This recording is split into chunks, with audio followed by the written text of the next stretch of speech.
Okay guys, so in this lesson we are going to look at using a pick and how I hold my pick. Now there are lots of different ways to hold your pick, just as there are many styles of pick. And we're just going to talk you through some of the picks that are available out there. Now the cheapest ones that you can get tend to be these celluloid ones. These are made by some sort of chemical process. And as such, they are fairly smooth. They are made in sheets and then they are punched out from those sheets of material. Now, this is quite a nice one. It's quite a thick and sturdy one, and you need to think about the thickness of the pick and the grip and how that's going to affect the sound that you want to get out of your guitar. If you're playing lead, I would definitely go for a thicker pick. But if you are playing rhythm guitar and strumming chords, then you may want a slightly more flexible pick. Now, these are some of the picks that I recommend. This is one of my very worn Jazz 3 XLs. I like these ones here. There'll be some links in the description below if you want to go and have a look at those and buy some of those on Amazon. So these are my favourite ones. These are the Jazz 3 XLs. These just fit nice. They have a pointed tip, which means they reduce the friction on the strings, which means you can play just a little bit faster. So if you're hoping to get any lead sort of stuff going, then that might be a consideration. Here is one of my own versions. This is based on the Jim Dunlop Delrin, I think it's called. But the thing is, these are made of polypropylene, and these are small beads that are squished until they form the pick itself. Now, the thing is, if you examine these quite close, you'll see that there's lots of gaps, and that gives you a little bit of grip. And if it's printed, sometimes you can get a bit of grip on that as well. And that might be what you need. Sometimes you feel the pick is slipping around in your finger like that. But don't worry, we'll talk about that in a minute. Now that has got a little bit of grip, but that is a little bit more flexible. Look how much more flexible that is than any of the other picks.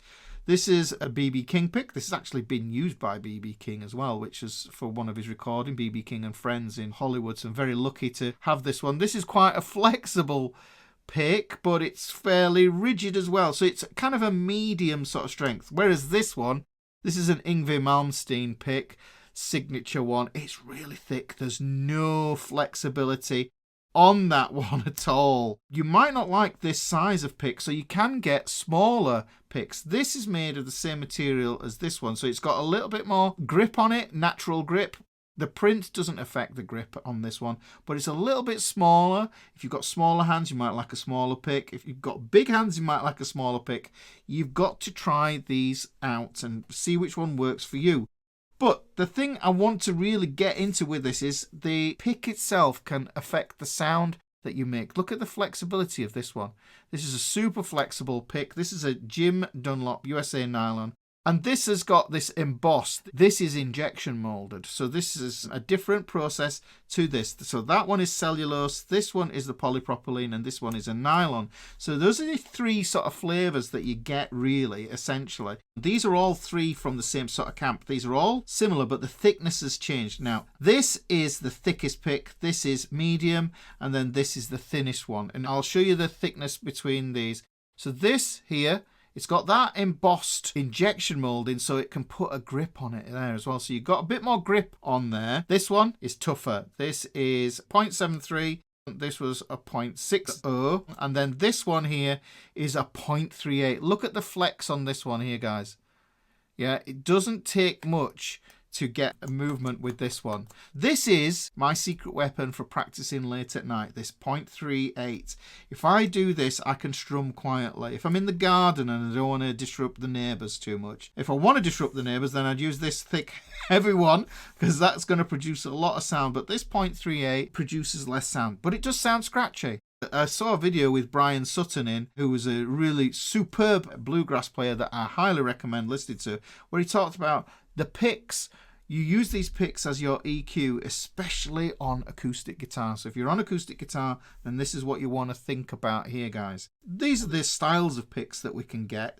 What you want to know next is how to hold the pick. And this is the way I hold my pick. And what I'm doing is really I'm future-proofing my fingers. And I want to hopefully future-proof your hands so that you can incorporate other techniques. I hold my pick between my thumb and my index finger because I want to reserve these 3 fingers for hybrid picking techniques. I use the pick and the fingers at the same time, even when I'm doing arpeggios. And I might want to do some 2-finger tapping, so I want these free.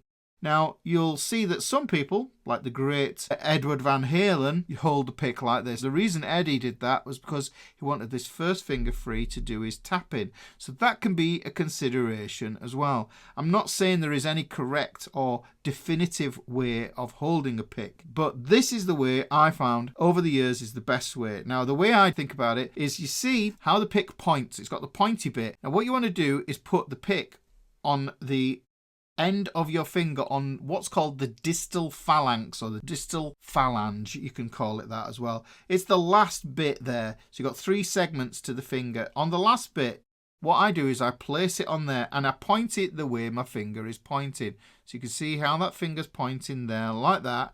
And what I do is I put the big fat squidgy part of my thumb over the pick. Can you see that? Look at that. Looking down there, it's on the big fat squidgy part of the thumb.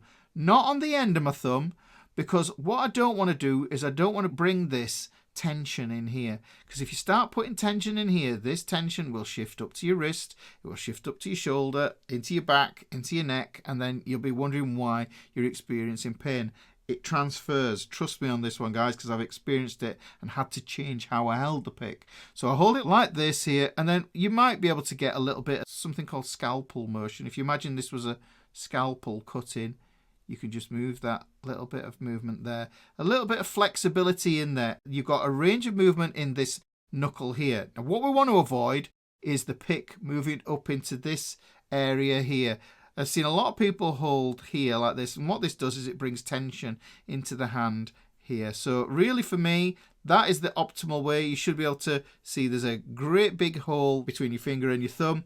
You should be able to leave that like that and just practice holding that. Now, the cool thing would be take a pick with you, put it in your pocket. You can practice doing this when you are away from the guitar. You can just put the pick in your pocket. You could be having a conversation with somebody at the coffee machine while you're making a coffee, holding your pick there, just practicing holding it, getting used to the grip and how much you have to hold it. That brings me to another topic. Now, what people sometimes do is they squeeze the pick too hard. That will then transfer into tension up the hand as well. And we don't want tension. We want a flexible wrist when we are picking. And we want this motion. There's lots of different motions we can use in the wrist here. Now, if you're really interested in the science of picking, then you need to check out a guy called Troy Grady. He does everything that you need to know about picking. I've studied a lot of his videos. It's very, very interesting. And you have to figure out which way is the best way for you to do your picking.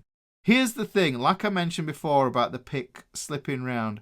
What you need to do is you need to hold the pick light enough so that it doesn't slip round. If it's slipping round, then all you need to do is apply a little bit more pressure on the grip of holding that pick there and keeping it in the same position. If it starts slipping round, it means you're not holding it tight enough. So what you need to do is just keep on practicing that. Put your pick on like this. There's a couple of ways we can apply the pick. You can hold your thumb and put the pick across. Can you see the angle? It's a proper 90 degrees there. That's the pick at 90 degrees. And then put the index finger on that side of the index finger. Notice that, guys, as well. Look, it's on the side of the index finger, not on the finger grip part. If I put it on the finger grip part, it gives me a completely different angle. Personally, I find that a little bit more difficult. And there are people that do play with this like this. You check out Marty Friedman from Megadeth, how he holds his pick, and that's extremely weird. Some people even hold it like this. Yeah, but they have a different way of playing the guitar. Check out some Troy Grady, and that'll get into the depth of what you need to know about holding your pick. But that explains what you need to think about when you are using your pick. And the pick can have a massive difference on how you pull sound out of your guitar and how clean your chords sound.